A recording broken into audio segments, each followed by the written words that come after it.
चाणक्य नीति अध्याय 2। झूठ बोलना, कठोरता, छल करना, बेवकूफ़ी करना, लालच, अपवित्रता और निर्दयता ये औरतों के कुछ नैसर्गिक गुण हैं। भोजन के योग्य पदार्थ और भोजन करने की क्षमता, सुंदर स्त्री और उसे भोगने के लिए काम शक्ति, पर्याप्त धनराशि तथा दान देने की भावना, ऐसे संयोगों का होना सामान्य तप का फल नहीं।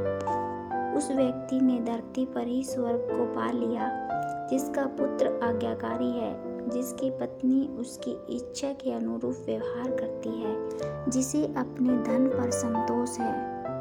पुत्र वही है जो पिता का कहना मानता हो, पिता वही है जो पुत्रों का पालन पोषण करे, मित्र वही जिस पर आप विश्वास कर सकते हो और पत्नी वही है जिससे सुख प्राप्त हो।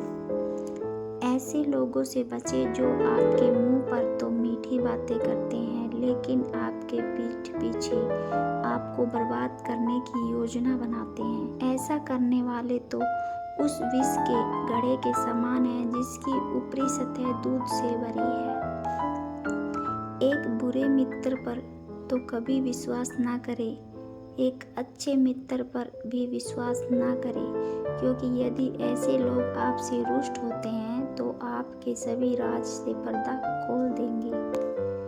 मन में सोचे हुए कार्य को किसी के सामने प्रकट न करें, बल्कि मनन पूर्वक उसकी सुरक्षा करते हुए उसे कार्य में परिणत कर दे।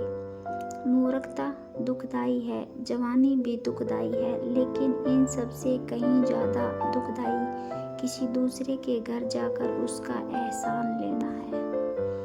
हर पर्वत पर माणिक्य नहीं होते, हर हाथी के सर पर मणि नहीं होता, सज्जन पुरुष भी हर जगह नहीं होते और हर वन में चंदन के वृक्ष भी नहीं होते हैं।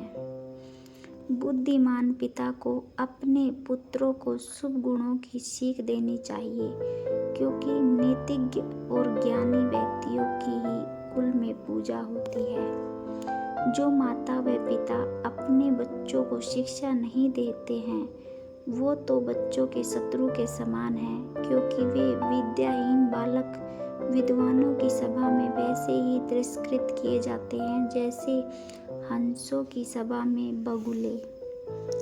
लाड प्यार से बच्चों में गलत आदतें डलती हैं, उन्हें कड़ी शिक्षा देने से वे अच्छी आदतें सीखते हैं। इसलिए बच्चों को जरूरत पड़ने पर दंडित करें, ज़्यादा लाड न करें।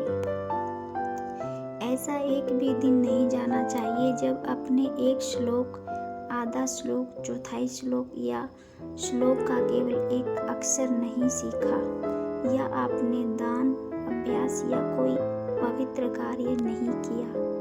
पत्नी का वियोग होना, अपने ही लोगों से भी इज्जत होना, बचा हुआ ऋण, दुष्ट राजा की सेवा करना, गरीब एवं दरिद्र की सभा, ये 6 बातें शरीर को बिना अग्नि के ही जला देती है।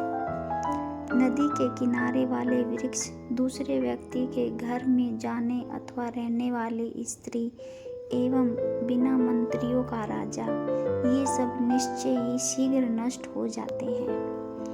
एक ब्राह्मण का बल तेज और विद्या है, एक राजा का बल उसकी सेना में है, एक वेश्या का बल उसकी दौलत में है तथा एक शूद्र का बल उसकी सेवा परायणता में है।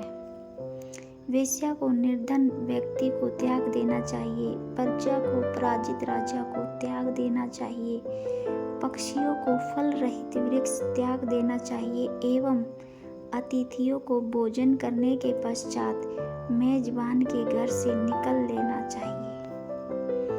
ब्राह्मण दक्षिणा मिलने के पश्चात अपने यजमानों को छोड़ देते हैं, विद्वान विद्या प्राप्ति के बाद गुरु को छोड़ दे जाते हैं और पशु जले हुए वन को त्याग देते हैं। जो व्यक्ति दुराचारी, कुदृष्टि वाले एवं बुरे स्थान पर रहने वाले मनुष्य के साथ मित्रता करता है वह शीघ्र नष्ट हो जाता है।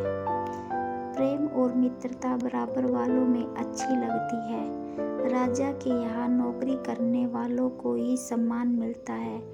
वे व्यवसायों में वाणिज्य सबसे अच्छा है एवं उत्तम गुणों वाली स्त्री अपने घर में सुरक्षित रहती है।